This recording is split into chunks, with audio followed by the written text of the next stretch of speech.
Ibu Irma Suryani Caniago, politisi Nasdem ini adalah merupakan pendukung Anies Baswedan di Pilpres 2024. Namun demikian dia begitu sangat kecewa sekali kepada Dr. Tifa dengan ucapan-ucapan dia yang mengatakan Anies Baswedan dibutuhkan dunia, ini malah mempermalukan Anies Baswedan. Dan inilah pernyataan Ibu Irma Suryani Caniago, politisi Nasdem. Kita dengarkan sama-sama. Ya contohnya aja ada seorang dokter yang diwawancarai di podcast gitu, yang bilang bahwa contohnya nih ya, ini mempermalukan Anies kalau menurut saya Bang.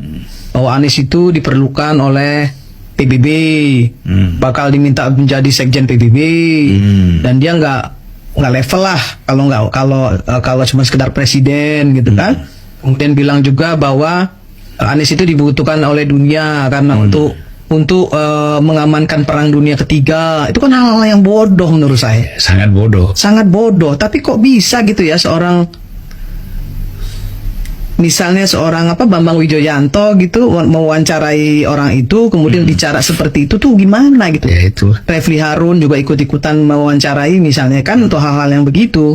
Menurut saya kan Refli ini anak muda yang harusnya ya, menurut saya nih, karena saya kenal baik dengan beliau, menurut saya ini anak sebenarnya dibutuhkan oleh negara ini gitu, untuk membangun negara ini dengan kecerdasannya. Dia kan profesor Bang, masih muda gitu ya. Tapi katanya belum profesor. Saya nggak tahu, kan suka disebut profesor. Katanya belum.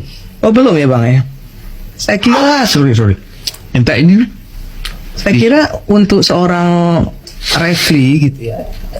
Iya kakak, sorry ya. Kira Indonesia butuh beliau lah gitu ya. Dia untuk bisa ikut membangun bangsa ini ke depan. Jangan justru terbawa-bawa dengan orang-orang yang seperti ini. Saya sih sangat menyayangkan gitu. Karena saya tahu lah Refli, Din Samsudin cerdas gitu. Benar. Kita tuh mendukung idenya, kita mendukung gagasannya, kita mendukung nilai-nilai yang dia anut.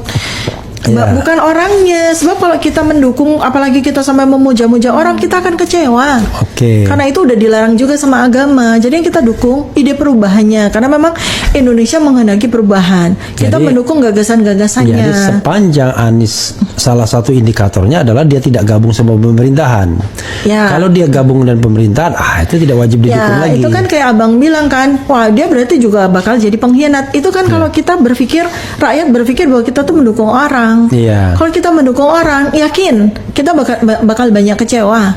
Itu kayak misalnya contoh, ini kan juga sudah ada wacana orang-orang yang pengen mengusung Anies menjadi gubernur. Kecewa nggak sih? Kalau buat saya tuh kecewa. Karena apa sih bilang, Anies itu adalah tokoh bukan hanya untuk negara ini. Anies itu dipersiapkan Allah untuk menjadi tokoh internasional. Tiba-tiba dibalik lagi ke lokal. Kok jadi gubernur ngapain? Dia seperti tidak mau melompat. Jadi membangun romantisme akhirnya. Iya, saya pengen itu Anies itu sekarang. Memang dia nggak, misalnya sekarang, Allah belum memberikan kepada dia tugas sebagai presiden karena Anies ditunggu di dunia internasional. Bukan ditunggu di penduduk DKI kembali. Enggak, Mas Anies, Palestina tuh membutuhkan Anda. Ancaman perang dunia ketiga itu membutuhkan Anda, gitu loh. Jadi itu kalau saya bahasa sasmitanya ya, mencoba untuk menerjemahkan apa maksud Allah tuh begitu. Misalnya, dia dijadikan utusan khusus Presiden Prabowo untuk dunia. Nggak usah harus pakai utusan khusus. Dunia internasional itu udah sangat mengakui ketokohan dari. Jangan menggunakan fasilitas negara. Ngapain? Anies terlalu kecil buat jadi utusan negara untuk mengurus itu, enggak.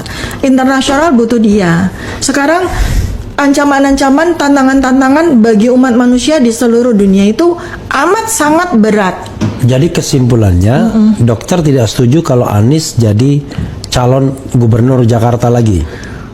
Ya karena kan sebetulnya ada sebuah rencana besar sekali terhadap Jakarta ini kan, yang saya bukan khawatir, sebenarnya kan itu adalah sebuah keniscayaan. Kan kita tahu nih, karena saya menggunakan Jakarta dan The New Jakarta yang sekarang sedang dibangun besar-besaran itu sebagai bahan observasi sekaligus menegakkan hipotesis saya bahwa ada sebuah negara yang sedang dibangun di dalam negara Indonesia ini yang di pembangunannya gegap gempita, bahkan beberapa hari kemarin oleh presiden sekarang sedang menjabat malah jadi PSN.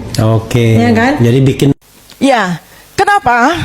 Karena selama 1 tahun kami bersama di OSIS, saya melihat bahwa Mas Anies memang dipersiapkan menjadi pemimpin besar oleh keluarga, oleh lingkungan, dan oleh barangkali juga bimbingan dari Allah Subhanahu wa taala. Saya waktu itu sampaikan ke Mas Anies, Nis ya. Beda usia 1 tahun, beliau lebih tua dari saya, jadi sekarang saya panggilnya Mas Anies aja ya. Nis, suatu saat nanti kamu bakal jadi orang besar. Sekarang mungkin Mas Anies mau nanya, Tifa, prediksikan saya jadi presiden nggak? Sebenarnya presiden itu kita di tahun 2024 sudah ada di Lauhul Mahfuz. Lalu yang lebih dari itu sebetulnya kalau boleh, karena saya berkembang menjadi ahli prediksi ya. Mungkin Bapak Ibu semua tahu saya Dr. Tifa, silahkan lihat di Twitter saya ya. Saya memprediksi beliau itu kurang lebih, kalau presiden terlalu kecil ya, saya melihat beliau itu nanti akan jadi betul, akan menjadi Sekjen PBB, dapat Nobel Perdamaian. Air hujan yang turun di kawasan ini tidak dialirkan keluar, tapi dimasukkan ke dalam tanah. Di mana air-air hujan yang jatuh di kawasan kita jangan dikirim keluar halaman rumah, tapi siapkan lubang-lubang di dalam rumah, di perkantoran. Kalau ini kita lakukan, maka kita tidak menyumbang air keluar. Jadi kalau ada genangan air, kita harus menjawab pertanyaan sederhana. Apakah rumah kami, apakah kantor kami ikut menyumbang air keluar? Kalau masih ikut, tolong dihilangkan sumbangannya. Bagaimana kebijakan disusun berdasarkan gagasan, bukan sekedar kebijakan tanpa narasi, tanpa gagasan. Urutannya harus jelas, bukan hanya karya, tapi karya berbasis narasi, narasi berbasis gagasan. Dan gagasannya di sinilah tadi yang saya sampaikan. Kesemakmuran, kesetaraan, keadilan, dan begitu ada pembagian sumber daya, maka pembagian sumber daya ini adalah memasukkan unsur-unsur gagasan itu. Ya Tuhan yang Maha Pengasih, yang Maha Melepaskan dan Maha Pemberi kecukupan, berikan kelapangan pada kami yang sedang terhimpit hutang, baik hutang kepada bank, lembaga keuangan, pinjol, bahkan rentenir. Kami berlindung kepadamu dari bingung dan sedih.